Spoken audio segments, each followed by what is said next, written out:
to reinvigorate the traditional music of her native Jamaica.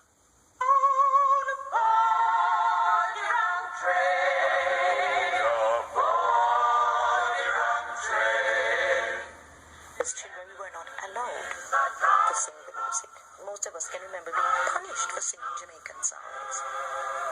A lot of Jamaicans now, they're just beginning to understand how much they have been miseducated, and that really we don't know our own history.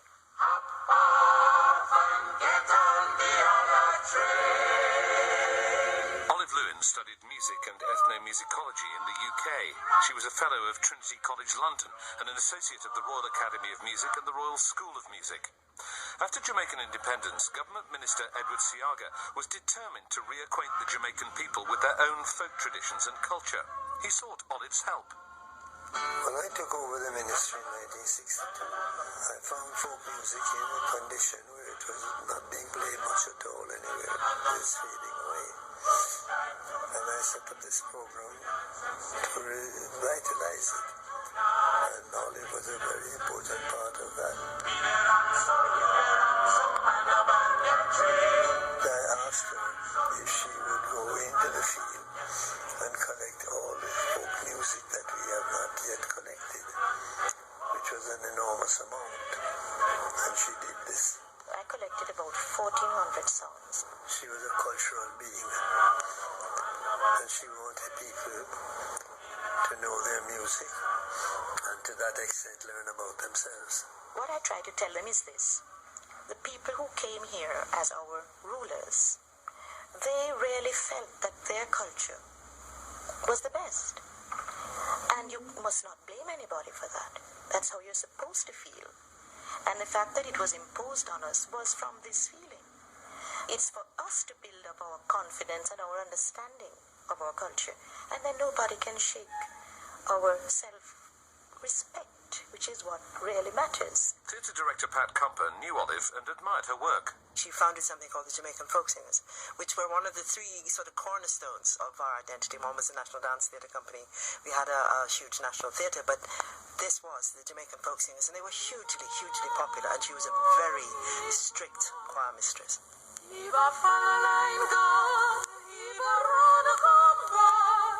And what was really interesting is that she almost created a national dress for them, because we didn't actually have a national costume, and what she used was the sort of bandana plaids from India with a white cotton blouse, and used the bandana plaids to wrap the head, and that's what the women would wear.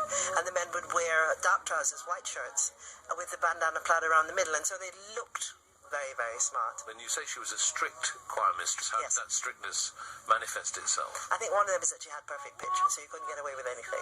But the other thing was she required discipline about getting to rehearsals, about making sure that, you know, your costumes were in good order, that you attended everything that needed to be done. You worked hard if you're part of that group. But there was a huge pride. I went with them once to shoot a video of their songs, and we shot it in location and in the mountains of Jamaica. And it was absolutely beautiful, but they were forced to sing in the middle of rivers and, you know, climbing up mountainsides and all of that sort of thing, and they had to maintain absolute perfect harmony in that time. And she would tap her ear, and they would know that somebody wasn't on the note. She collected the material that had to be revitalized and then made it available. It took years, many years. Olive Lewin was one of these types of people who don't stop working. They like always to be active.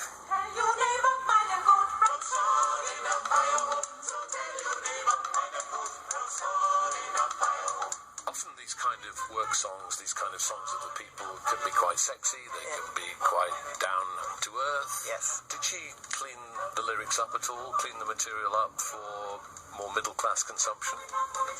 She might have. I hadn't really even thought about that. But there is a particular song that I know that the folk singers sang, which was called Rukumbain in Ayasam Pantina, which was exceedingly rude. But because of the way that it was phrased, we sang along merrily as children. I had no idea what it meant. So a lot of the stuff was codified, and I don't think she destroyed that. But if it was blatant, and it was certainly against women, I don't think she would have allowed that. No. I think she probably would have made sure it was decorous. What does it mean? Rukumbain in Ayasam Pantina. Are you allowed to explain it on Radio 4? No, but I think it's a very enjoyable activity. Olive Lewin, who's died at 85.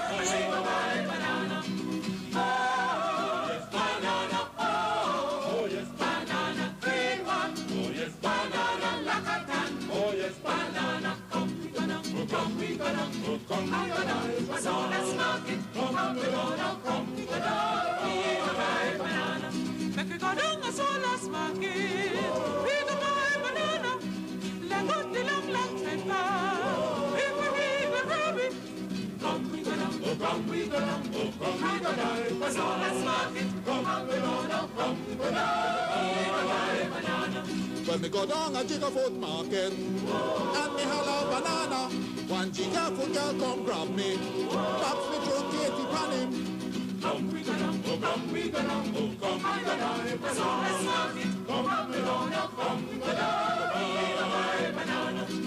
Oh yes banana, oh yes banana, wild one, oh yes banana, ripe one, oh yes banana. Come we go down, oh come we go down, oh come we go down, it's all let's mark it. Come we go down, come we go down, banana.